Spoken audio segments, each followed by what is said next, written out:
Universidade de São Judas, você fica preparado para sair na frente. Preparado porque estuda com a qualidade da segunda melhor universidade privada de São Paulo pelo MEC. E sai na frente porque define a sua forma de ingresso. Vestibular tradicional, prova agendada ou só nota do Enem. E o seu resultado ainda garante bolsa de até 100%. Inscreva-se já em estudenasaojudas.com.br. São Judas, a universidade dos profissionais e líderes do futuro.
Olá, muito boa noite.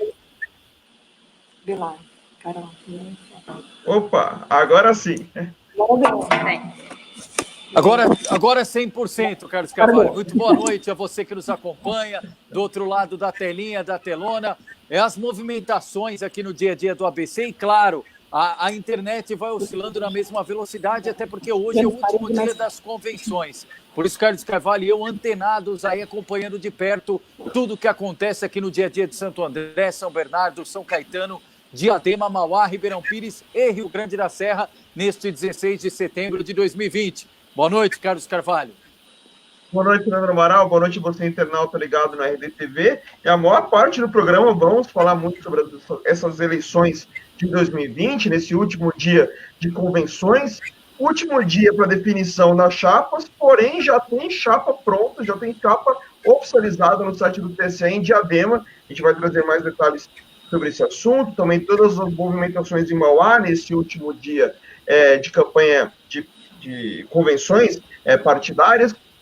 Também vamos falar sobre educação, pois está se projetando aí um protesto em relação ao sindicato dos professores do ABC, o Simpro-ABC, em relação à Universidade Metodista. Vamos trazer mais detalhes sobre esse assunto e, claro, os números da Covid-19 aqui no nosso ABC. Tudo isso aqui na EDTV, que conta com a sua participação através da caixa de comentários da nossa live, principalmente você, morador e morador de Ribeirão Pires, pois nós vamos falar sobre a disputa do passo de vocês. Isso, e a maratona aqui, a nossa jornada, ouvindo os pré-candidatos, momento a momento, agora momento derradeiro das convenções, em que os partidos oficialmente encaminham o pedido de registro para candidatos a prefeito, vice, vereadoras, e nesse momento aqui no cenário virtual conosco, a Laine Moura, ela que é pré-candidata a prefeita, teve o nome submetido à convenção, agora só aguardando o registro como os demais candidatos, para a partir do dia 27 de setembro iniciar oficialmente a campanha em Ribeirão Pires. A Laine Moura, que é do Avante. Laine, obrigado pela gentileza da entrevista. Boa noite. Obrigada para você, o Leandro e o Carlos, né? Essa dupla simpática e maravilhosa. Já é a segunda vez que nos encontramos esse ano, verdade, né? É um prazer muito grande estar aqui com vocês. E também com quem está nos assistindo. Bom, Laíra, é até importante fazer esse retrospecto. Na outra vez não tinha pandemia, a gente estava no estúdio presencialmente e, claro, a pandemia impactou todo mundo. De uma forma específica, na tua pré-candidatura, no teu planejamento, qual foi o impacto da Covid-19? Nós estamos vivendo uma época muito difícil em todo o território nacional, no mundo inteiro. Então, isso, claro, que impacta, porque eu estou acostumada a conversar com as pessoas, a sair muito, ter muitos contatos, né? E isso hoje não é possível. Então, mas como para mim e para todas as outras pessoas também. Mas a Covid, ela trouxe à tona, né, a fragilidade das pessoas e a fragilidade da saúde dos municípios. Então, aí você vê o quanto nós estamos defasados, né, na questão de oferecer para a população uma saúde de qualidade, um atendimento rápido, né, adequado no Sistema Único de Saúde. Carlos Carvalho. Laíro, boa noite, bem-vinda aqui ao RDTV. Então, vamos começar a falar de como está sendo essa pré-campanha para você por enquanto, né? Covid, é lógico que acabou tirando a oportunidade de fazer muitas reuniões, muitos encontros que poderiam ter sido feitos esses últimos meses com a população, já para falar das demandas, falar do que pode ser planejado. No seu caso, o quanto que a Covid atrapalhou nesse processo todo aí de pré-campanha e qual que é a sua perspectiva para a campanha, né? Como fazer campanha, como pedir votos futuramente no meio dessa pandemia? Assim como eu estou falando com vocês, a gente costuma falar com as pessoas, né, de Ribeirão Pires através do telefone, através do celular, do WhatsApp. Então, todos os dias você conversa com muitas pessoas. Então, a tecnologia ajuda muito, né, Carlos? Hoje em dia você pode, como nós estamos aqui, vocês estão em Santo André, eu estou em Ribeirão Pires, nós temos condição de estar falando. Então, isso dificulta um pouquinho só, né? Mas também não é todo mundo que tem. Hoje em dia, todas as pessoas têm um celular, né, que você pode se comunicar. Então, isso é interessante. No meu caso, Leandro e Carlos, eu, em Ribeirão Pires, como eu tenho uma atuação muito grande, quer dizer, são mais de 50 anos, mas esse cachorro está atrapalhando, vocês desculpem. Fique tranquilo, ao vivo é assim mesmo. Uma pessoa na rua, eles começam a latir. Fique tranquilo. Então, assim, eu tenho uma atuação de mais de 50 anos no município, né? Então, o atendimento que é feito, onde eu criei a Praesp, nós não paramos, porque é um equipamento de saúde, então a reabilitação, ela continua, porque não é só a Covid, as pessoas continuam tendo, né, problema para reabilitar. Você tem uma fratura, você faz uma cirurgia, depois você tem que fazer a fisioterapia, né, a terapia ocupacional, ou mesmo a fono, para poder se recuperar. Então, não dá para parar o equipamento de saúde. Então, isso faz com que as pessoas participem, né? Atende muita gente, né, todos os dias. Então, eu sou lembrada, porque eu consegui, nesse meio século de vida, né, oferecer para a população esse atendimento. Então, isso faz com que gire, né, um pouco a minha imagem, né, em termos do que eu já fiz pelo município, né? Então, eu não preciso ficar falando para as pessoas, né, lembrando, olha, fiz tudo isso, porque foram milhares de pessoas que passaram, né, por um atendimento. Então, facilita um pouco, né, a minha candidatura a prefeita. Então, eu me preparei para isso quase que uma vida inteira, né, assim, a matéria acadêmica, né, eu fiz direito, fiz pós-graduação em administração, estudei minha vida toda, né, na verdade, todo dia você tem que estudar um pouquinho. Então, eu tenho para oferecer muito mais para a população, né, não é só o que eu já fiz, né, mas o candidato, né, as pessoas estão comparando, então, assim, analisando o que o candidato já fez, né, e hoje em dia, como a gente fala, né, você fala uma coisa, quase que concomitante, né, a pessoa pode checar na internet se você está falando a verdade, não é, Carlos? Verdade. Porque não é assim, eu venho aqui e falo uma coisa e as pessoas acreditam. Hoje em dia, não, né? Você vai lá, né, com o seu celular, por 2 minutinhos você está checando se a pessoa está falando a verdade. Então, o político, né, infelizmente, a imagem do político, né, está muito desgastada, né? Então, você tem dificuldade até no dia a dia de conversar com as pessoas, até na última eleição. Mas essa é mais difícil ainda, né? Porque aí você tem que contar com essa tecnologia e estar conversando com a pessoa aí do outro lado, né, da linha, e ele acreditar em você, né, do que você está falando. Então, como no meu caso, o que eu falo é assim, eu tenho lá aquela história, né, nesse equipamento de saúde, então fica um pouco mais fácil as pessoas saberem o meu potencial, né, de cuidar, né, continuar cuidando da nossa gente, né, do nosso povo de Ribeirão Pires. Ilair, por que a escolha do Dr. Hércules, do Republicanos, para a composição de chapa? E como é que está essa conversa com o Arco de Alianças? Ainda é possível algum incremento até o limite nós entendemos, nós formamos um grupo, né, grande, e da área da saúde, e assim, nós estamos com a Avante, que tinha a montagem toda com todo o número de vereadores possível, né, que é o número de vereadores mais metade, né? Então, aí somamos com o Republicano, e o Republicano indicou o doutor Hércules. Eu entendi que foi uma boa escolha, porque o Hércules ele já foi presidente, já foi vereador, presidente da Câmara, ele milita na maçonaria, né, que é uma instituição altamente confiável, né? O Rotary em Ribeirão Pires. Então, ele tem um segmento, né, que eu não entro. A maçonaria, a gente convive em termos de que ajudam, né, as instituições de Ribeirão Pires, então a gente convive. Mas o Hércules faz parte lá. Então, isso enriqueceu a campanha. Eu entendo que a chapa, né, enriqueceu a chapa, porque o Republicano somou, né, indicou o Hércules. Carlos. Ele já foi também administrador do Ouro Fino, né, que é onde eu resido. Perfeito. E foi presidente da Câmara. Então, unindo as nossas duas experiências, eu penso que foi uma dupla boa, tá?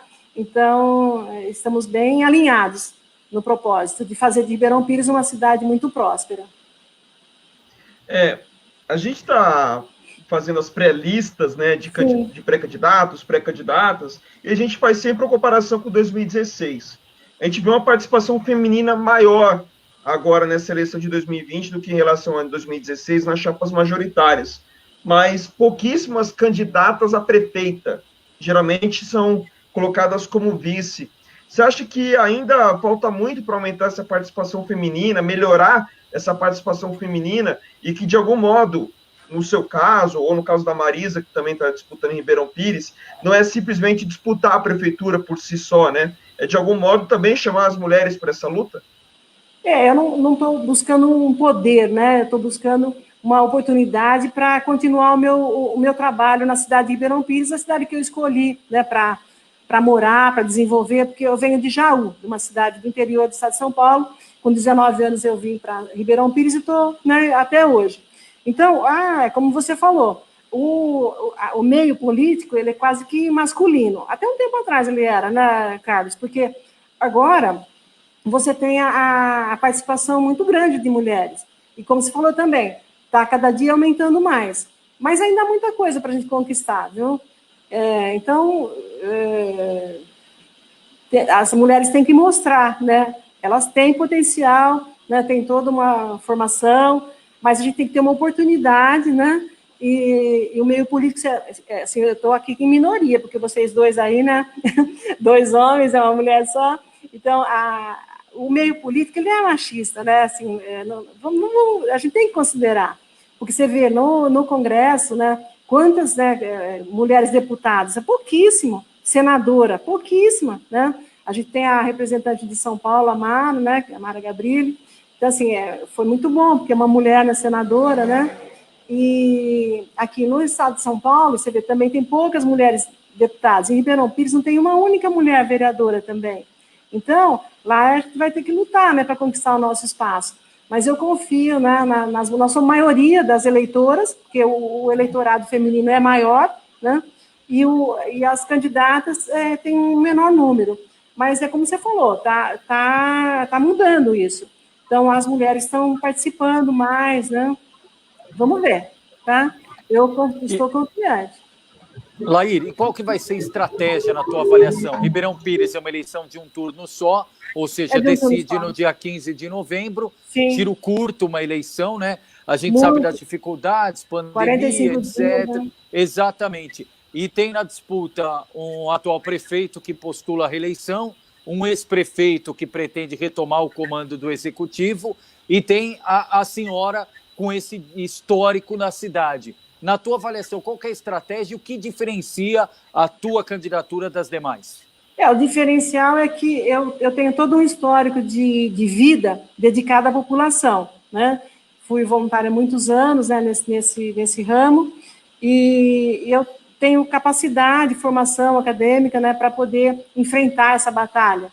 E o diferencial é que, assim, os outros já tiveram oportunidade e não mostraram para que vieram, né?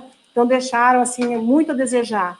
E, então, eu venho com uma proposta nova, uma proposta de prosperar a cidade, né? E, como você falou, envolver um maior número de parceiros para conseguir mudar a Ribeirão Pires, mudar para uma cidade próspera, porque a gente fala, a Ribeirão Pires é a cidade, a Pérola da Serra, uma cidade bonita, ela é bonita mesmo, né? Tem recursos naturais, é uma cidade agradável, mas ela tem que ser próspera, porque falta emprego, né? Falta, né, os jovens, né, não têm emprego, a economia da cidade está precisando, né, incrementação, tem que ter uma parceria. E, assim, eu tenho um compromisso com a cidade. Então, os outros candidatos, né, um já foi prefeito em outra cidade, o outro também já foi em outra cidade. Então, o meu compromisso é com a cidade de Ribeirão Pires. Então, eu estou ali, né, para lutar pela minha cidade. Não quero o poder de qualquer jeito. Não quero ser prefeita daqui ou dali. Eu quero ser prefeita de Ribeirão Pires, que é a minha cidade. Carlos. E Laís, em relação a assuntos, qual que você imagina que vai ser o principal mote dessa eleição? Cada cidade, a gente sabe que teve aí pedras no sapato, principalmente nos últimos 4 anos, cada uma de maneira diferente, mas no caso de Ribeirão, qual que você acha que vai ser Carlos, o principal ponto de debate? Sim, como eu falei no começo, eu não lembro se foi fora do ar ou no ar, assim, a Covid mostrou a fragilidade da saúde em todos os municípios, não foi só em Ribeirão Pires, não. Então, o povo está ávido por saúde, ele quer ter uma segurança, ele quer ser bem tratado, ele quer ter uma unidade básica, né, com qualidade, perto da sua casa.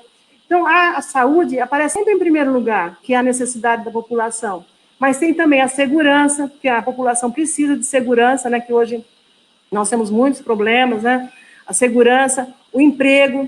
Então, nessa sequência, assim, quando você faz uma pesquisa, né, ou uma enquete, né, com a população, você vê que ele primeiro ele fala saúde, né, saúde, que falta, a segurança, aí quer também, assim, o lazer, embora Ribeirão Pires seja uma cidade turística, uma cidade, né, uma estância turística, nós não temos, assim, lazer para a população. Então, você vê, no final de semana, você não tem um parque para levar o seu filho para andar de bicicleta, para dar uma caminhada, né? Então, isso dificulta muito a qualidade de vida da população, porque saúde não é só a ausência de doença, a saúde também tem que ter o lazer faz parte da saúde da pessoa, né? Então, quando você pode fazer uma caminhada, leva a sua família, né, no final de semana num parque.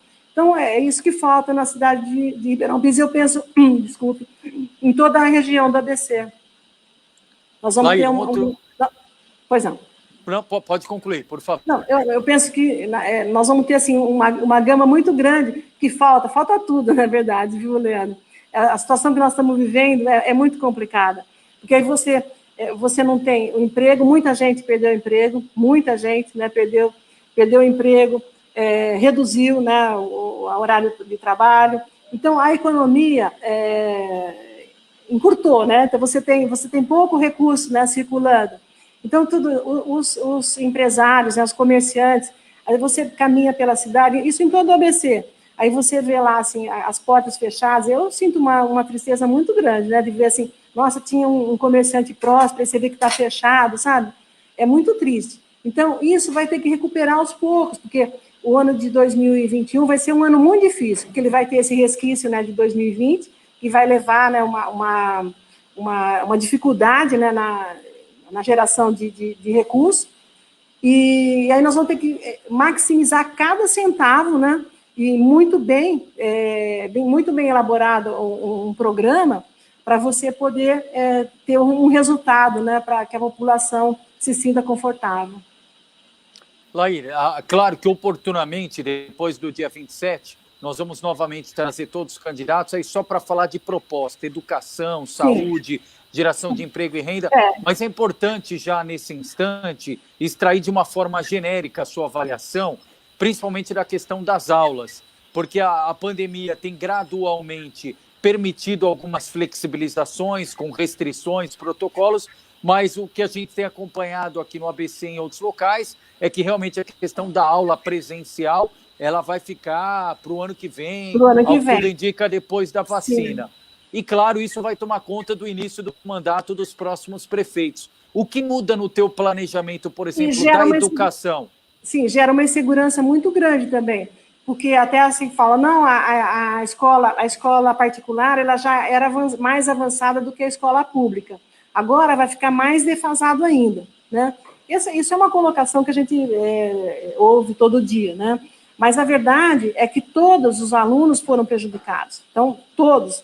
Embora as mães tenham tentado, né, ser professores, aí eu falo que o profissional professor está sendo bastante valorizado, né? Porque aí que está vendo a diferença que faz o professor, o quanto ele é importante, né, na vida das crianças, né, dos jovens. Então, vai impactar, porque eu, como profissional da área de saúde e educação, eu penso que vai ter uma defasagem grande, sim, né? O problema de aprendizagem dos alunos vai ter que acelerar. Então, isso muda que você vai ter que investir mais em educação. Você já não vai ter dinheiro, mas você vai ter que inovar, né, a forma de como você vai recuperar a aprendizagem desses alunos. Carlos?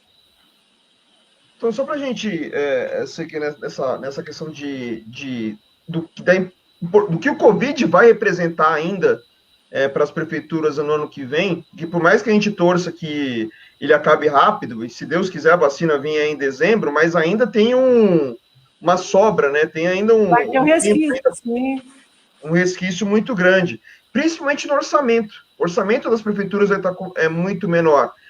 A relação com o governo do estado e com o governo federal vai ter que ser maior ainda, né? A dependência fica cada vez maior.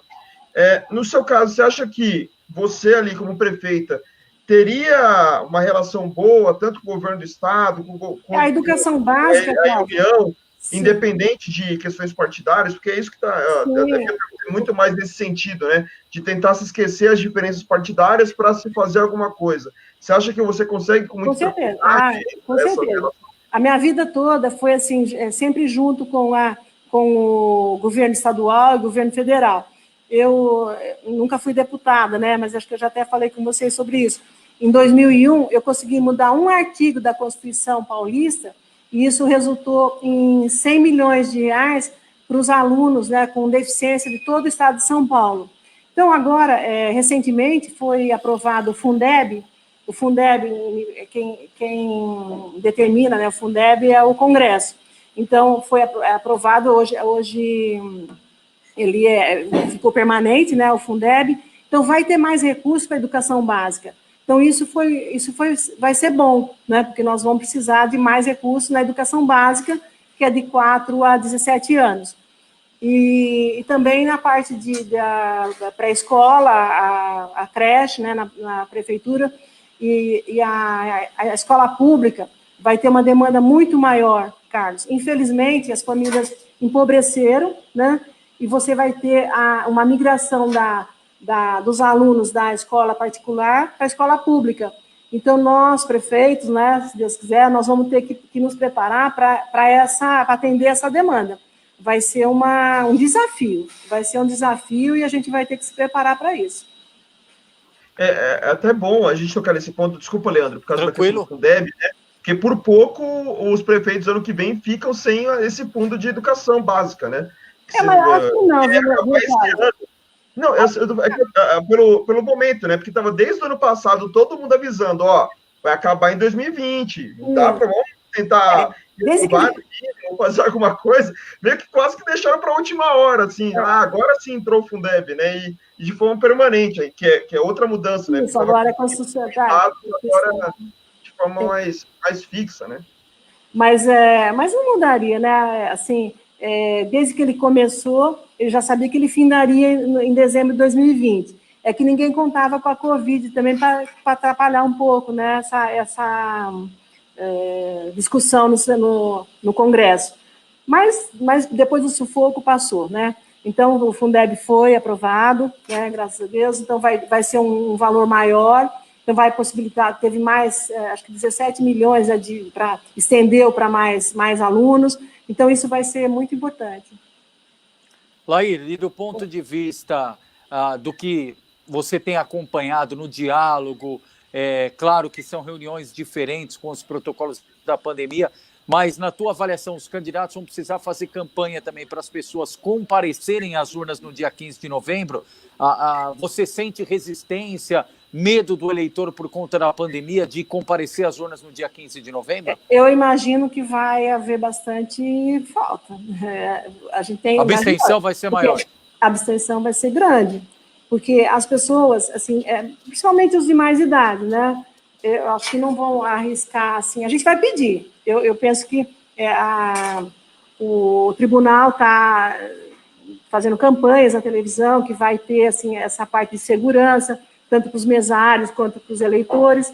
Então, vai ter que ter, assim, bastante cautela mesmo, porque a situação é difícil, né? E, infelizmente, Carlos e Leandro, quem não está nos ouvindo, você não comparece às urnas, e a punição você vai pagar R$ 3,50, eu não estou me confundindo com o valor, mas é baixíssimo, R$ 3,50, e aí você deixou de exercer esse seu dever de cidadão, né, de eleger um representante que vá tocar a cidade, cada cidade. Então, é preciso, sim, que as pessoas façam um grande esforço, que se precavenham, claro, né, com todas o que a Organização Mundial de Saúde fala, né, você vai usar o álcool gel, vai usar a máscara, não vai falar perto das pessoas, vai levar vai ser digital ou vai ser a caneta mesmo na hora de assinar, que você vai assinar o livro, né, você vai digitar lá na urna. Vai ser só a caneta, na verdade. Não vão usar a biometria esse ano para não compartilhar o PID e estão pedindo para cada um leve a sua caneta. Mas você sabe que tem gente que não leva, né? E aí também tem que levar. Mas vai ter no local. Isso. No local vai ter caneta higienizada. Então, mas esse negócio de caneta higienizada é sempre melhor levar. Então, ainda que tome todos esses cuidados, né? É pouco, né? A gente vai ter que pensar em mais cuidados ainda. Votou, saiu, não ficar conversando, né? Como nos outros pleitos, né? Que você podia ficar conversando e tal.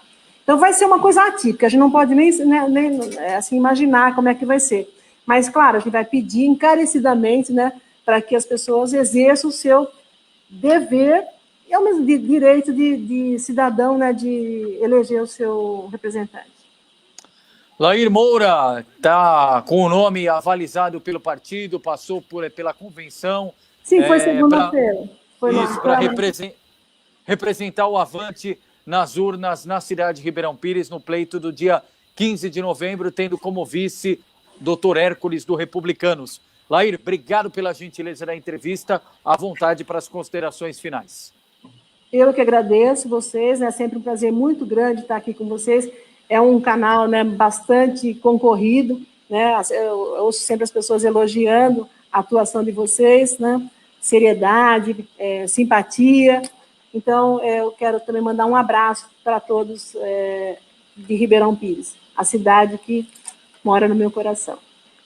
Legal, Laír. Obrigado. E oportunamente, como falamos, a partir do dia 27, todos os candidatos retornarão, espaços igualitários, mesmo tempo, só para falar de propostas e, sem dúvida, a Laír voltará também. Obrigado, Laír. Até a próxima. Com vocês. Obrigada, viu?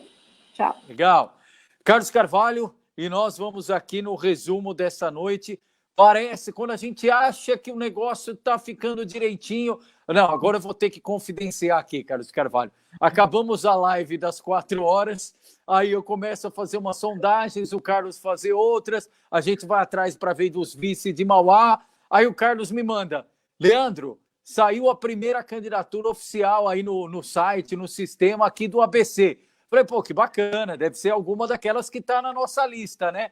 Aí o Carlos, Leandro, é de Diadema e não está na nossa lista. Eu falei, não. Conta mais, Carlos Carvalho. Exatamente. É a minha mania de ficar dando F5 no site do TSE. Eu deixo a aba desde manhã aqui colocada no computador. Aí, você dorme com ela, né, Carlos Carvalho? Eu durmo com ela, claro. Às vezes no meio da noite, você acorda rapidinho, deixa eu ver se já... O dedo já vai involuntariamente no F5, né? Exatamente, mas saiu então oficialmente a primeira candidatura. Do mesmo jeito que no futebol, o jogador está apto a jogar quando sai no bid da CBF, no caso dos candidatos, nós temos que aguardar o bid do TSE, que no caso é o Sistema de Divulgação de Contas e Candidaturas. E quem saiu primeiro foi o arquiteto Davi, do PSC. Vou até colocar aqui no ar para vocês a ficha do Davi, que está no site do TSE para que vocês acompanhem. Está aí, arquiteto Davi, o Davi Gonçalves Moreira, tem 38 anos, como o nome de candidato já coloca, né? Arquiteto, e que será o representante do PSC na disputa de Diadema, o 13º nome colocado na cidade para a sucessão de Lauro Michels. Ele terá como vice na chapa o pastor Teodósio, que é o presidente do PSC local aqui em Diadema, inclusive já teve participação até na gestão do próprio Michels, apoiando o atual prefeito de Diadema. É uma chapa pura e também foi lançada a lista de vereadores, candidatos e candidatas a vereador do PSC. São 20 nomes, Leandro, 12 homens, 8 mulheres, a maioria da base da igreja cristã evangélica, podemos dizer assim, né?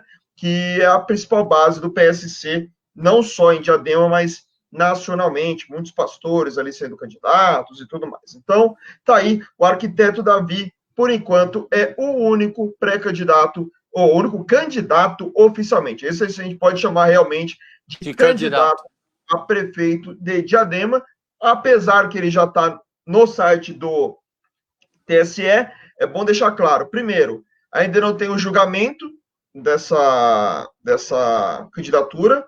Isso vai acontecer ao longo do processo eleitoral. E, é claro, ele saiu hoje à tarde e não significa que ele já pode pedir voto. Pedido de votos só a partir do dia 26. Então, a partir dali, pode pedir voto à vontade. Agora, não, então, mas pelo menos o nome dele já está colocado, PSC, chapa pura e sem nenhum partido na sua base de apoio aqui em Diadema. 13º nome, Leandro. Pois é. Eu tô com medo do tamanho dessa lista que vai ficar no final, porque acho que a gente está em 57, 58 nomes. Não é tão acima da eleição de 2016, que foram 50, mas, por exemplo, no caso de Diadema, eram 9 em 2016, já são 4 a mais. 9 já era um número para muita gente exagerado. Imagina o número de 13 postulantes. A briga vai ser boa, pelo menos. Pois é, e a cidade do ABC, Carlos, com o maior número de candidatos, né? E se nada acontecer diferente, porque a gente diz se nada acontecer, né? Hoje é o prazo limite das convenções, ou seja, não pode entrar mais ninguém a partir de amanhã, mas pode sair.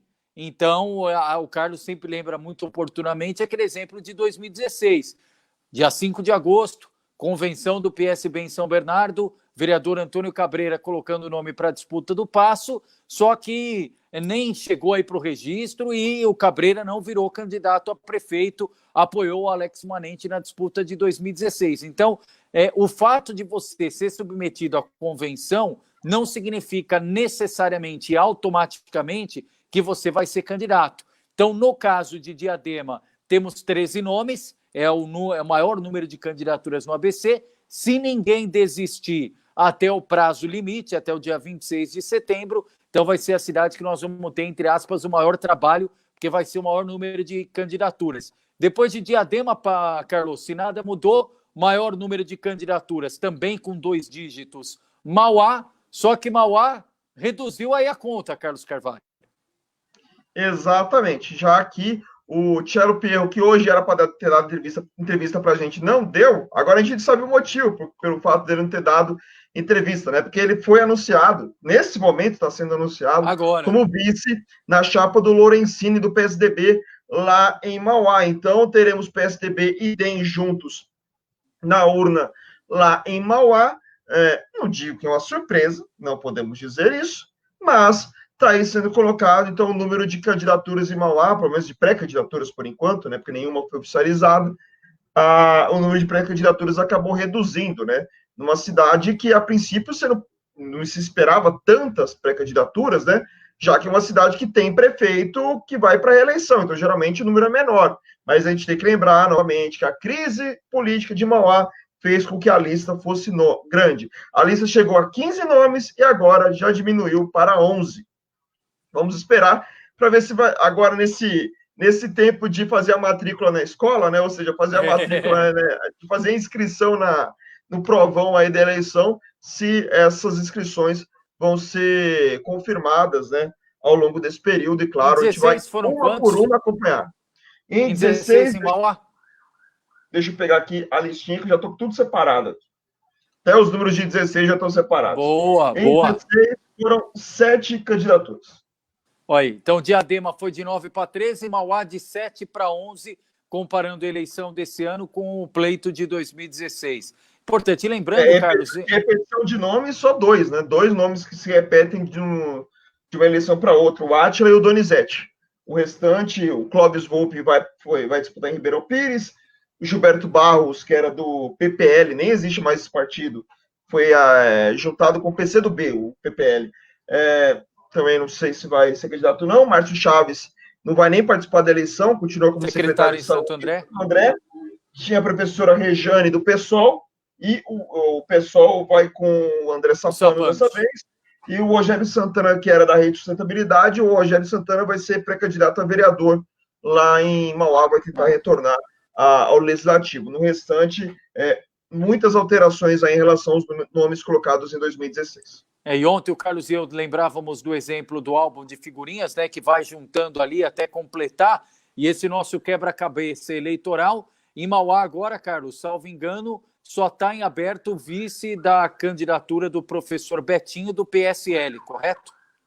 Isso, só falta essa definição, que a princípio também seria hoje à noite, mas até agora até agora nada. Acho que vai ficar para amanhã, viu, Carlos? Até mandei mensagem antes da gente entrar no ar, disse que estava quase, mas na política o quase é uma eternidade. Quase na política é que nem o cara que está na beira do gol para colocar a bola para dentro. Ele tá ele, a bola, o gol livre, gol aberto, agora ele pode errar. As coisas podem mudar. Aconteceu semana passada na Bélgica, o cara, no pé da trave, ele me erra, bate a bola na trave, na canela e vai para fora. Aí não dá, né? Pois então, exatamente. Vamos aguardar essa situação. Mais alguma coisa das convenções, Leandro? Porque também tem convenção do PMN, está rolando nesse momento em Santo André. Vamos ver se confirma o CAL como... O Arraiz, né? Ah, não, desculpa, o Arraiz é o PTC. Isso. Carlos House do PMN. O Arraiz do PTC. Vamos ver, porque está faltando o vice dele, né? Exatamente. Tinha confirmado a priori. Deixa eu ver as demais cidades, ainda tem algum nome. São Caetano, PT, ainda também o João Moraes não divulgou vice. Professor Betinho em Mauá é o único nome que falta. Rio Grande da Serra, Carlos Duarte, do PSDB, e o Clesson Alves, do Republicanos também. Pelo menos por enquanto não temos informações sobre vice, né? Mas a gente vai confirmando aí ao longo das próximas horas. Estou olhando aqui para o lado, Leandro, até tentando confirmar uma informação que está sendo colocada por alguns internautas aqui no na nossa caixa de comentários, sobre a questão da decisão da semana passada, que nós falamos em relação ao Auríquio, né, da decisão do Tribunal Regional Eleitoral, de que o Auríquio ia ter a comunicação do resultado da segunda instância para a zona eleitoral. Mas é bom lembrar, pessoal, que independente se já saiu ou não, nós vamos aqui consultar direitinho para ver se saiu ou não, mas independente se saiu, é bom lembrar que ainda tem mais um recurso dentro da segunda instância. Ou seja, não acabou o resultado da segunda instância ainda, não está em trânsito e julgado. Falta na verdade, faltam 2 recursos especiais, um do Auríquio e o outro do Beto Vidosky para definir essa situação. Se os 2 não tiverem esses recursos negados, fatalmente vai para o TSE. Aí, indo para o TSE, no mínimo, a segunda instância acaba, né? E no entendimento da ficha suja, eles não poderiam ser candidatos. Isso não significa que eles tenham que sair do poder imediatamente, só não seriam mais candidatos. Mas vamos aguardar, tá, gente? Só para dizer, ainda tem mais um recurso, tá bom? Então não dá para dizer, não dá para cravar agora. Nossa, o Aurico está cassado, o Beto está cassado. Não dá para cravar por causa desse recurso a mais que tem na segunda instância. E só para atualizar o pessoal que nos acompanha, importante de São Caetano, aliás, uma grande audiência que a gente tem no dia a dia de São Caetano. Para quem acompanhou o que a gente falou na semana passada, então só para a gente resgatar, né? O PDT entrou com uma ação pedindo para fazer parte desse processo que envolve a questão das doações irregulares na campanha eleitoral do PSDB em 2016 em São Caetano do Sul. No plenário do TRE, foi indeferido esse pedido do PDT. Porém, na hora de proferir o voto, o relator fez um retrospecto e citou caso a caso a evolução da manutenção da condenação em segunda instância da chapa do PSDB de São Caetano, ou seja, no colegiado do TRE. Só que por conta da pandemia, esse prazo não foi contado porque não houve o acórdão. O acórdão, que é a publicação da decisão, não aconteceu por conta da pandemia. E a gente lembrava na semana passada, olha, para ter qualquer fato novo, precisa a publicação do acórdão, porque a partir do momento que aquilo está publicado, aí começa a contar oficialmente o prazo. Então vai sair o acórdão amanhã, então a gente precisa ver como é que vai sair esse acórdão, o que exatamente vai estar escrito no acórdão, que é a decisão que vale. A partir dali, como se diz, decisão judicial a gente não questiona, a gente cumpre. Então tem que ver o que está ali. A partir daquela decisão, o Aurico e o Beto Vidotski, a chapa do PSDB, terá a possibilidade de mais um recurso, que é aquele chamado recurso especial no TSE.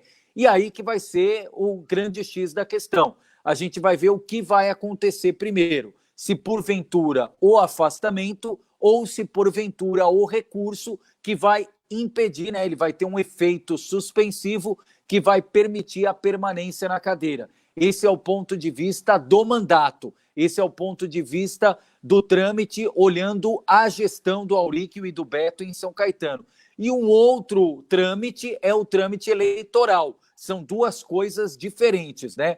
Uma coisa é a permanência ou não da chapa no cargo, isso é um trâmite administrativo, é um trâmite de gestão, e outra coisa é o trâmite eleitoral, ou seja, eles foram submetidos à convenção, agora aguarda o pedido do registro para a Justiça Eleitoral, e aí a Justiça vai deferir ou indeferir, como faz com todos os candidatos, logo após a convenção partidária. Então, só para deixar claro para quem nos acompanha, é esse exato momento que nós estamos em relação a este processo, ok? Vai lá, Carlos. Muito bem, mas só para já antecipar, Leandro, foi publicado no Diário de Justiça Eletrônico, né, que na verdade é a edição de amanhã, mas já está pronta, né, no site do TSE, do TRE, na verdade, Tribunal Regional Eleitoral. Isso. Já está o acórdão da decisão do PDT não ser parte interessada, e lógico, por subsequência, a questão da comunicação à zona eleitoral de São Caetano do Sul. O que acontece agora? Agora teve o acórdão. Então, tem os próximos dias úteis para fazer essa comunicação. Pode ser que aconteça até sexta-feira. Mas volto a dizer, ainda tem um recurso dentro do TRE, recurso especial, um do Aurico e outro recurso do Beto Vidotski, eles foram colocados separadamente. Então, enquanto não houver a resposta desse recurso, nós não podemos cravar nada, nenhum tipo de informação, tá, gente? A gente volta a falar isso porque, eu sempre reforço, o Repórter Diário foi o primeiro a tratar sobre esse assunto aqui na região do ABC. Nós fomos até Jundiaí para mostrar a história de uma das doadoras. Fizemos uma série de reportagens. Questionamos em todas as vezes o Aurico, dando, lógico, direito à defesa, porque não é só um direito da justiça, mas também é um direito dentro do jornalismo. Né? Fazer jornalismo correto é você tentar ouvir todos os lados envolvidos naquela história. E, a partir de então, desde o julgamento na primeira instância, o Repórter Diário acompanha exclusivamente os resultados. E, lógico, se tiver qualquer dúvida por parte da nossa equipe, nós consultamos advogados que não estão envolvidos nessa situação, que nos explicam qual é a situação de momento.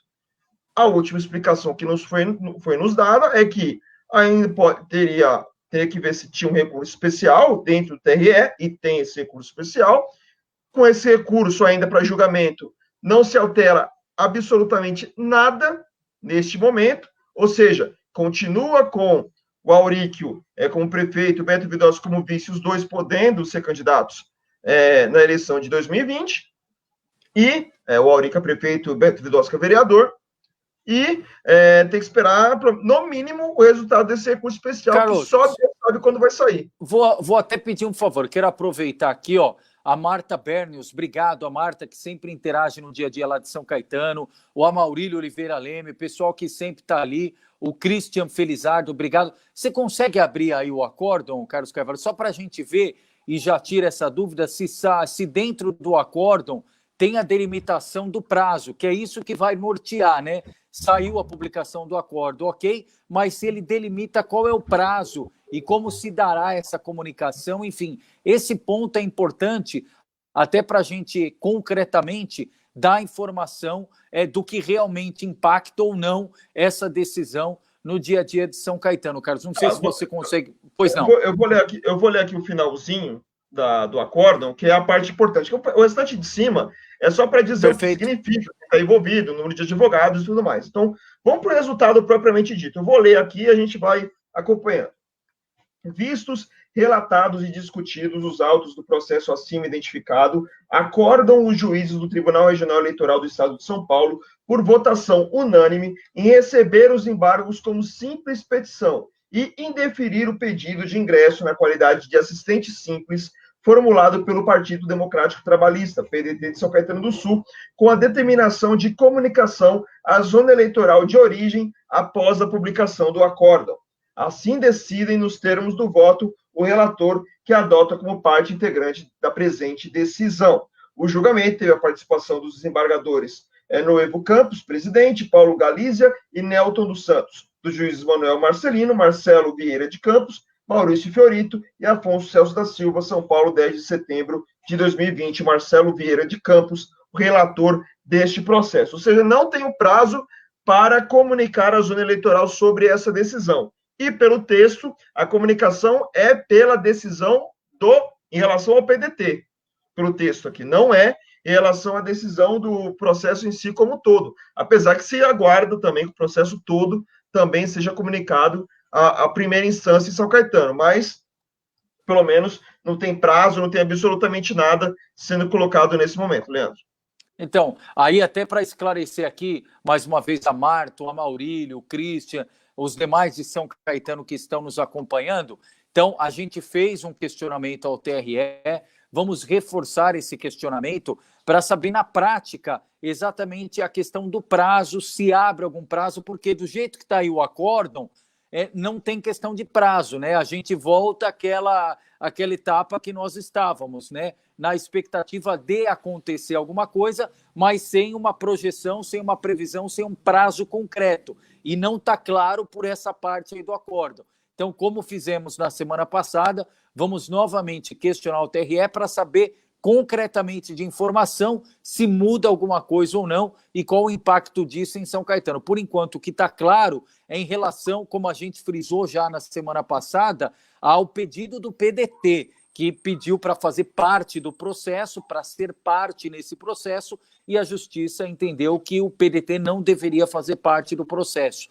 Ponto. Agora vamos ver o restante em relação a prazos para a gente ter aí completamente elucidada essa questão. Obrigado mais uma vez aos internautas de São Caetano e a gente segue à disposição aqui para atualizar o dia a dia da cidade. Carlos. E assim tiver uma novidade, nós vamos trazer aqui para vocês. Estou olhando aqui para o lado para confirmar todas as informações. Vira e mexe tem informação nova. Só para salientar aqui, colocar no ar para vocês a nota. Na verdade, foi uma postagem no Facebook do Akira Auriani, vereador do PSB e pré-candidato a prefeito em Rio Grande da Serra, e ele diz o seguinte: me afastei hoje da Câmara Municipal, abrindo mão do salário, pois dentro de 10 dias estaremos na campanha eleitoral de 2020. Por não achar justo receber e se dedicar ao trabalho, foi que tomei essa decisão. Então, aí, o Akira Auriani podemos dizer assim, oficialmente, vereador afastado de Rio Grande da Serra e pré-candidato a prefeito de Rio Grande da Serra, né? Então, tudo isso sendo colocado para vocês. Acho que de restante, pelo menos por enquanto, não tem mais nenhuma novidade. Estou até com medo de apertar F5 aqui e sair alguma coisa. E mudar tudo. O pessoal ainda com dúvida em relação ao PSL de São Bernardo aqui. O Douglas Salles questiona se já houve alguma resolução em relação ao PSL de São Bernardo e a pré-candidatura, sabe-se lá Deus a quê, do Rafael Demarque. E se é que vai ter candidatura, né? A situação de momento, Douglas, o PSL fez uma convenção ontem em São Bernardo, lá no Pampas, né? Terminou no comecinho da tarde. Na convenção só encaminhou a chapa de vereadores. Deixou a ata aberta, né? Não colocou nome de candidato a prefeito, nem vice. Então, o que isso significa? Que o Rafael Demarque e o PSL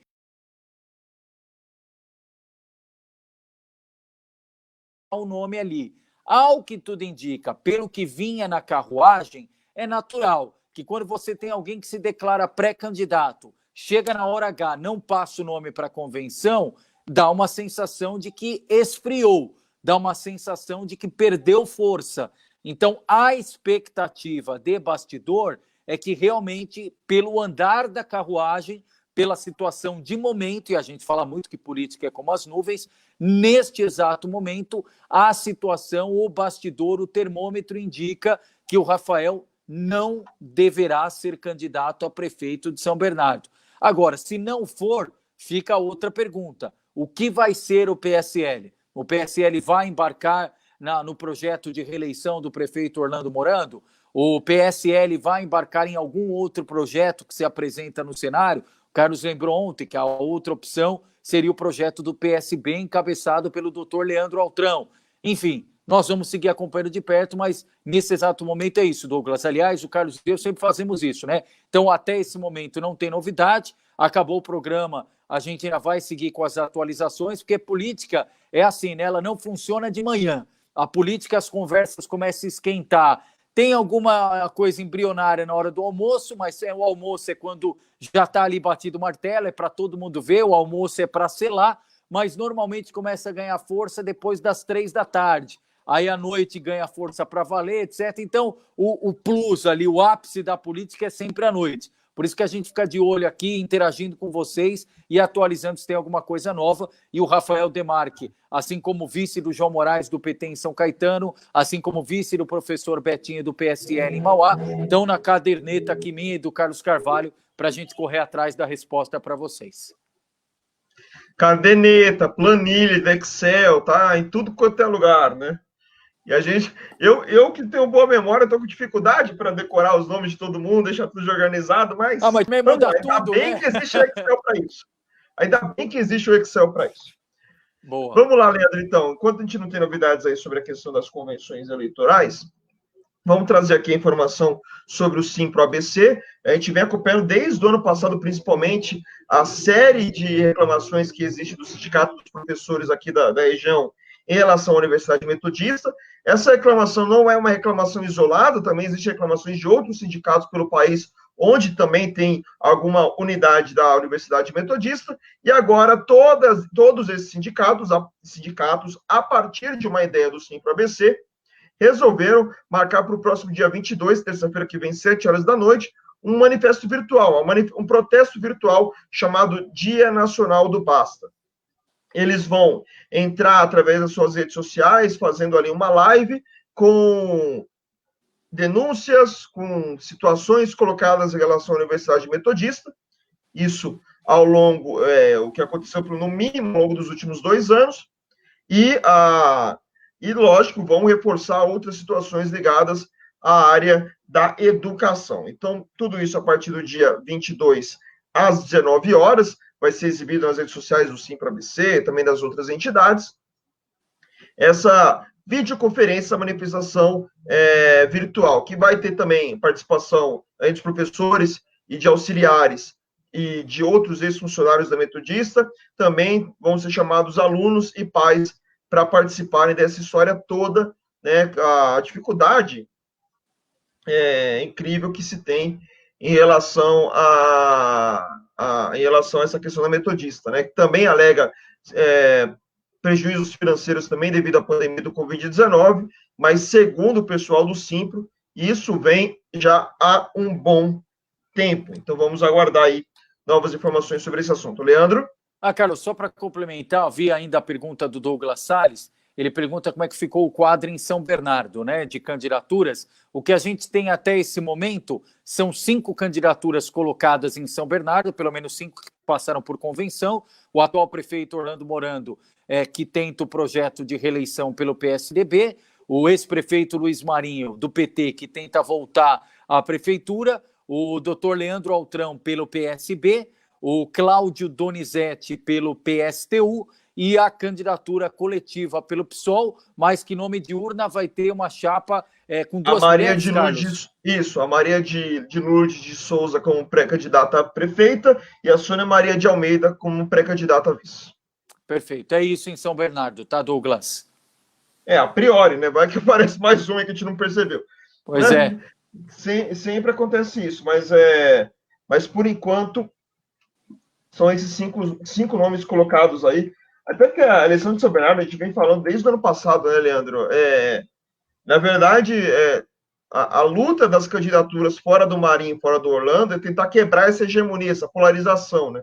E tentar quebrar essa história, como muitos colocaram, de uma eleição plebiscitária, um plebiscito ao invés de uma eleição. Então, você escolhe a gestão do Marinho ou escolhe a gestão do Orlando? Seria essa situação, né? As outras pré-candidaturas, por enquanto pré-candidaturas, porque não saíram ainda no site do TSE e não vão sair mais hoje, porque já atualizei aqui a última vez e não vai ter mais atualizações hoje. Essas 3 candidaturas, pré-candidaturas, tentam aí acabar com esta polarização. Mas qualquer novidade nós vamos trazer ao longo do dia no site repórterdiario.com.br. Por favor. Só para atualizar também a questão das convenções em São Paulo, até porque a gente vai ligar a televisão aqui no ABC e vai ver o horário eleitoral de São Paulo, né? Então a gente já tinha dito a definição, o Bruno Covas, atual prefeito, candidato à reeleição, vai ter como vice o vereador Ricardo Nunes, do MDB, então PSDB, MDB, e 2 definições que aconteceram hoje. No Partido dos Trabalhadores, o Gilmar Tato já tinha colocado a candidatura e o Carlos Zaratini, deputado, vai ser o vice. Então, a chapa do PT, chapa pura, o deputado Carlos Zaratini vai ser o vice do Gilmar Tato. E a outra chapa que foi definida, o Celso Russomano fez convenção hoje pelos Republicanos e vai ter como vice o ex-presidente da OAB São Paulo, o doutor Marcos da Costa, que havia colocado o nome como candidato a prefeito pelo PTB, tinha sido indicado na convenção, mas agora recuou justamente para apoiar o Russomano naquela estratégia de reunir os bolsonaristas de São Paulo no mesmo palanque. Então, o Republicanos e o Russomano, que tem proximidade com o Palácio do Planalto, com o Jair Bolsonaro, e o PTB, do Roberto Jefferson, bolsonarista de carteirinha, então o PTB indicando o vice, a chapa formada. Eu não consegui achar ainda, a Joyce Hasselmann foi a primeira a fazer convenção pelo PSL em São Paulo, mas até onde eu vi aqui não tem vice anunciado ainda. O Arthur Duval, conhecido pelo canal Mamãe Falei, do Democratas, já anunciou a líder do movimento da rua, que é a vice dele, né? A chapa pura do Patriota. Aliás, democrata ele era, né? Agora ele é do Patriota. Chapa pura do Patriota em São Paulo. O PSOL vai ter a candidatura do Guilherme Boulos, com a Luísa Erundina, ex-prefeita de São Paulo, como vice. Leandro, a vice do Arthur Duval é a Adelaide Oliveira. Adelaide Oliveira. É a primeira chapa que já está registrada. No TSE. Perfeito, que é a líder também de movimento nas ruas, chapa pura do Patriota. Então, até o momento, Carlos, pelo menos do que eu estou lembrando, a Joyce não tem o nome de vice, o Márcio França, candidato pelo PSB, vai ter o neto do PDT como vice. Então, salvo engano, só falta a Joyce confirmar a questão da vice em São Paulo, se eu não estou esquecendo de ninguém, Carlos. Basicamente isso. Orlando Silva tinha confirmado candidatura, deixa eu até ver se o Orlando Silva, pelo PCdoB, indicou o vice também. Eu lembro da candidatura majoritária dele, mas não lembro do vice. Vamos ver se o Orlando Silva colocou o vice aqui também. Aqui, escolhe uma enfermeira como vice em São Paulo, Andréa Barcelos. Então, vai ser Orlando Silva e Andréia Barcelos, a chapa do PCdoB na disputa da Prefeitura de São Paulo. Pelo jeito, só falta a Joyce mesmo indicar o vice ou a vice, Carlos. Muito bem. Só para fechar essa parte, então, só pegar o comentário aqui do Douglas Salles falando assim, você mais de 1.000 candidatos a vereador em São Bernardo. Olha, acho que 1.000 você está chutando bem baixinho, viu? Porque deve ultrapassar isso facilmente. Pois é, só no grupo governista, Carlos, até complementando o que o Douglas está dizendo, o atual prefeito Orlando Morando vai ter 18 partidos na base de apoio, e desses 18 tem uma coligação aí, coligação não, né? Uma junção de forças, porque não tem coligação para vereador mais, proporcional, mas 609 candidatos a vereador só da base de apoio, só do grupo político do prefeito Orlando Morando. Fora dos partidos aliados, que inclui a base de apoio ao Luiz Marinho, fora a base de apoio ao Leandro Altrão. Então, tranquilamente, nós vamos ter nessa casa aí, viu, Carlos? Só em São Bernardo. O que justifica o porquê o Carlos e eu falamos direto que a gente não vai fazer cobertura de vereador, porque diferente de prefeito, que você consegue dar o mesmo tempo, o mesmo espaço para todos os candidatos, imagine vereador, só de São Bernardo são mais de 1.000. Como é que a gente faz entrevista, Carlos Carvalho? Se a gente der 5 minutos só para cada um registrar aqui uma fala, a gente faria uma live que começaria no dia 26 e terminaria no dia 15. Pois é. Dia 15 de novembro, 26 de setembro a 15 de novembro. E mesmo assim, acho que não ia dar tempo. Então, nem se a gente fragmentasse aqui todo mundo com o espaço do Enéas, né? 10 segundos, 8 segundos, a gente ia conseguir acompanhar tudo. Exatamente. Por isso que vai ser mais importante ainda a questão das redes sociais também na divulgação. Verdade. Das pré-candidaturas, das futuras candidaturas a vereador. Leandro, então, para fechar aqui o RDTV, vamos falar sobre a pandemia do Covid-19 e trazer os dados aqui da nossa região e do Brasil em relação ao Covid, que já estão no nosso site reporterdiario.com.br. Coronavírus faz mais de 10 óbitos e 399 contaminados no ABC em 24 horas. Vamos colocar em tela cheia para vocês acompanharem aqui os números da tabela colocada aqui pela nossa equipe, deixar a tabela certinha aqui. Então, vamos lá. Diadema, 7.849 casos confirmados, com 420 óbitos. Mauá, 6.019 casos confirmados, com 327 óbitos. Ribeirão Pires, 1.261 casos confirmados, 72 óbitos. Rio Grande da Serra, 638 casos confirmados, com 25 óbitos. Santo André, 16.971 casos confirmados, com 579 óbitos. São Bernardo, 27.159 casos confirmados, com 854 óbitos. São Caetano, 4.276 casos confirmados, com 135 óbitos. No total, 64.173 pessoas contraíram Covid no ABC, 2.462, infelizmente, perderam a sua vida por causa dessa doença aqui na região do ABC. Vamos trazer os números aqui do Brasil. O Brasil chegou a 4.421.686 casos confirmados de Covid-19. Foram 37.387 casos a mais nas últimas 24 horas. Na média móvel dos últimos 7 dias, 31.765 casos diários. E esse número é 21% menor do que o registrado há 14 dias. Em relação ao número de óbitos, o Brasil chegou a 134.174, foram 967 óbitos registrados a mais nas últimas 24 horas. A média móvel dos últimos 7 dias, é de 789, uma faixa aí de uma queda agora menor, né, uma queda na fase de estabilidade de 8%, em relação aos dados de 14 dias atrás. Ou seja, caindo, mas agora caiu em um patamar que não é um patamar de queda especificamente, né? O patamar de queda é de no mínimo 15%. Dessa vez caiu 8%, estamos num dia de estabilidade nos dados da Covid-19 aqui no ABC. É bom lembrar a todo mundo que a pandemia não acabou, então, pessoal, fique em casa a maior parte do tempo possível, lave as mãos com frequência, lavar bem, água e sabão não é só para enxaguar, não, é para lavar bem a mão com água e sabão. Às vezes não tem água e sabão por perto, aqui, ó, álcool em gel 70%, utilize aí o álcool em gel que você tem na sua casa. Se for, só saia se tiver necessidade. Se for sair, pessoal, use máscara, né? Máscara no queixo, né? Máscara no pescoço, né? Máscara na orelha pendurado como se fosse fone de ouvido. É máscara cobrindo nariz e boca. E, por favor, evite pegar no centro da máscara, no pano ali, porque é exatamente onde está parando as gotículas da sua saliva. E ali pode ter você pode contrair Covid ali nessa situação, ou passar Covid para alguém nessa situação. Então, evite. Se você tiver que ajeitar, ó, ajeita aqui sempre pela alcinha, pela lateral aqui, por baixo também, aí você vai estar seguro. E, claro, o distanciamento social no meio dessa pandemia. Ainda não temos vacina, não temos remédio comprovado como cura do Covid, então todo o cuidado é pouco, pessoal. Quanto mais a gente tomar cuidado, mais a gente vai ajudar esses números a reduzirem aí ao longo dos próximos dias, e com certeza nós vamos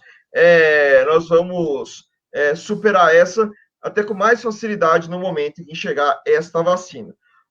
Agradecer aqui o Alexandre Nini, parabenizando a gente pelo trabalho, o Edson Rodrigues Pinto, o William Awada falando que caiu neve no meu cabelo. Não, William, é cabelo branco mesmo. Apesar de ser mais novo que o Leandro aí, cabecinha preta, né? Mas ainda tem. É que eu cortei o cabelo agora, mas tem vários aqui fiapos brancos, viu, Carlos Carvalho? No meu caso, é cabelo branco mesmo, coisa da genética da minha família, que me faz ter essas luzes naturais, né, dadas pela vida. Leandro, mais alguma informação, mais alguma notícia? Eu estava pesquisando aqui mesmo, Carlos, essa história da vice, ou do nome do vice da Joyce.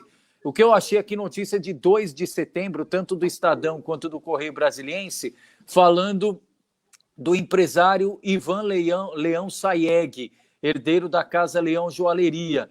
Estava naquele momento no início do mês, do PSL fazer gesto ao Bolsonaro, tinha um movimento de indicar o deputado Luiz Felipe de Orleans e Bragança, mas não vi depois confirmação disso. Então, fiquem a ver ainda se realmente foi esse empresário indicado vice da Joyce, ou se ela manteve ainda ou está em aberto a ata da chapa do PSL em São Paulo.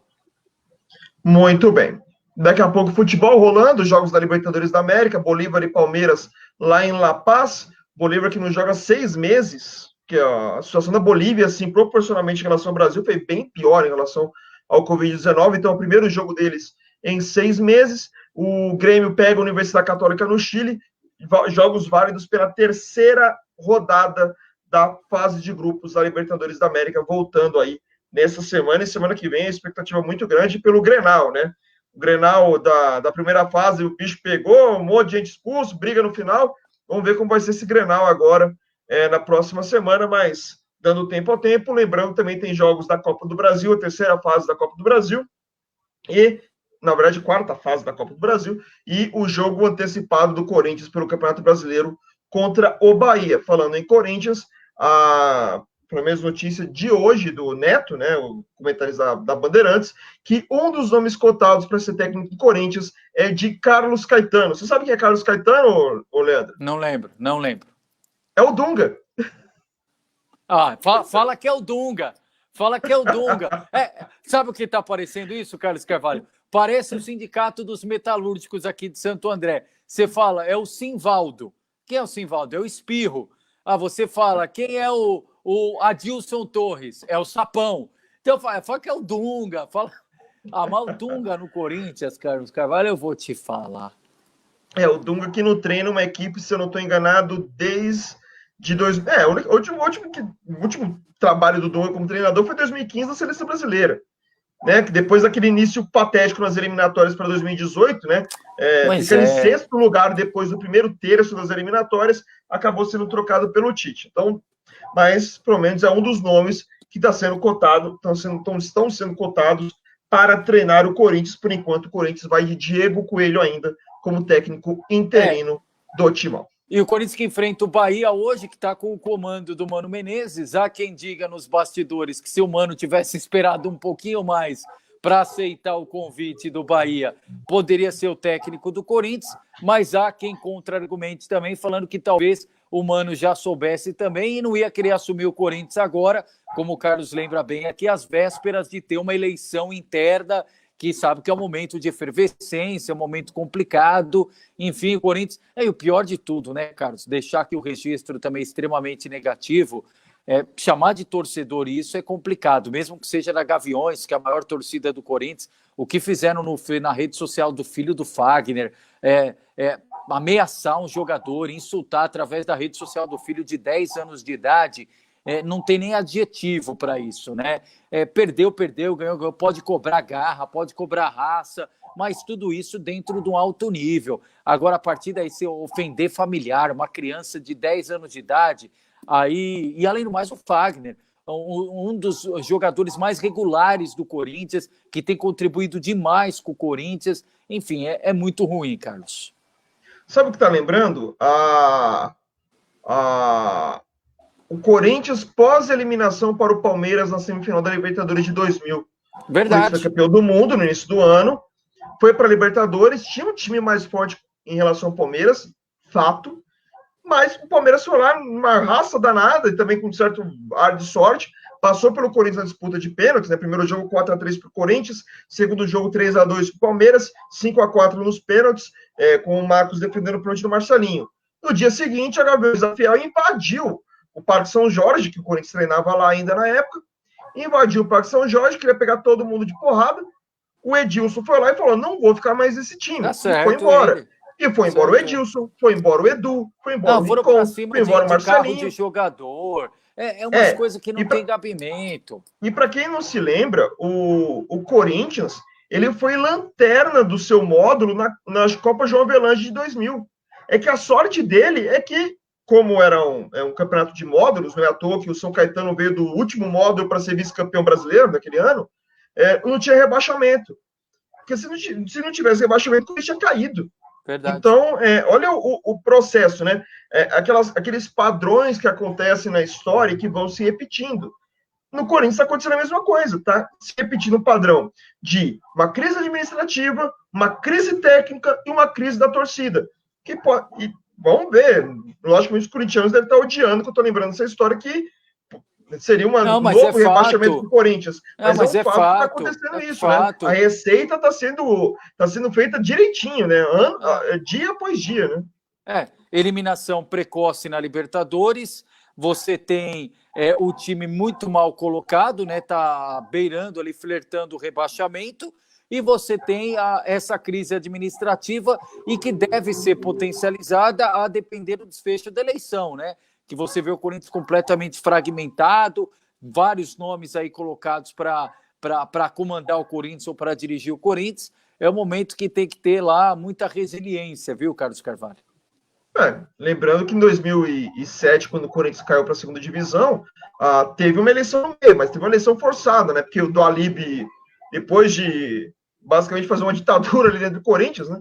Acabou saindo para a entrada do André, só que não deu tempo de salvar a equipe e acabou sendo rebaixado. Aliás, outro dia estava mostrando as fotos das ditaduras, né? Era o Alberto Dualib, Mustafa Contursi, Juvenal de Vêncio, tem umas ditaduras aí, mas nesse caso do Corinthians, e a gente citou o Mano Menezes, Carlos, e você lembra, né? O Corinthians foi rebaixado em 2007, aí o Corinthians disputou a segundona em 2008, o Mano Menezes assumiu o Corinthians, aí o Corinthians em 2009, com a vinda do Ronaldo, Roberto Carlos, ganhou o Paulista, o Corinthians ganhou a Copa do Brasil em 2009, a final do Internacional de Porto Alegre, ganhou o Paulistão com aquele 3-1 no Santos, naquele golaço do Ronaldo na Vila Belmiro, e o Corinthians foi, aí tinha todas as esperanças voltadas para a disputa da Libertadores em 10, aí em 10 a gente perdeu para o Flamengo, aquela eliminação até Não, hoje. 2010 foi a pré contra o Tolima.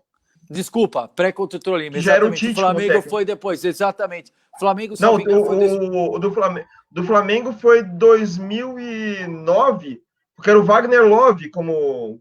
Que fez o gol que eliminou o Corinthians. Exatamente. Boa. Na verdade, fez os 2 gols que eliminou o Corinthians naquela fase, né?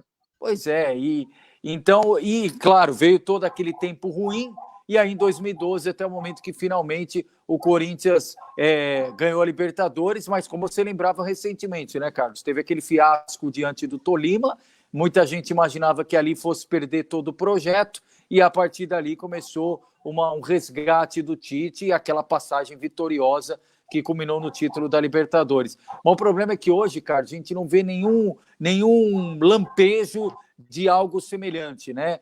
O Corinthians ainda tem que procurar um treinador, porque o Diego Coelho está interino aí, está provisório, está de tampão, o elenco bastante aí complicado, até por essas influências externas. É difícil achar uma luz aí no fim do túnel nesse momento do Corinthians, viu? Exatamente, nós vamos aguardar para ver o que vai acontecer amanhã.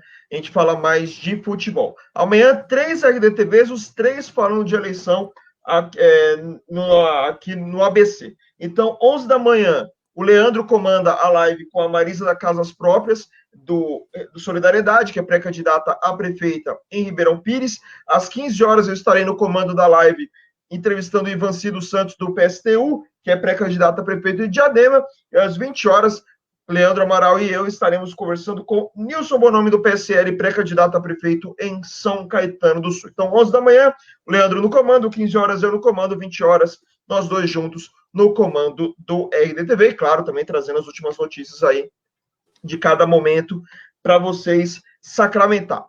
É isso, Leandro? Carlos, até amanhã, se Deus quiser, ou até a próxima, né? Se não acontecer mais nada, se não acontecer nada, voltaremos amanhã, se Deus quiser. Boa noite, bom descanso, Carlos, boa sorte a seu Palmeiras e um abraço a todos que nos acompanham. Boa sorte e novos costumes. Eu estou olhando aqui para o outro lado, aqui está a televisão já no SBT, é muito estranho ver o SBT transmitindo o Libertadores da América. Mas então você fica de olho no SBT, eu fico de olho na Globo, tá? Perfeito. Valeu, galera. Até o próximo RDTV. Mais informações no site reporterdiario.com.br. Em tempos difíceis, a vida nos dá muitas lições. Ela ensina a ter paciência, empatia, generosidade, resiliência. Ela ensina até a aprender e a ensinar. Ela vai nos ensinando sobre nós mesmos, até que uma hora os tempos difíceis passam e você terá se tornado uma pessoa mais experiente, mais forte e pronta para aprender novas lições. Vestibular USCIS. O conhecimento transforma.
todos os dias através da plataforma Google Meet.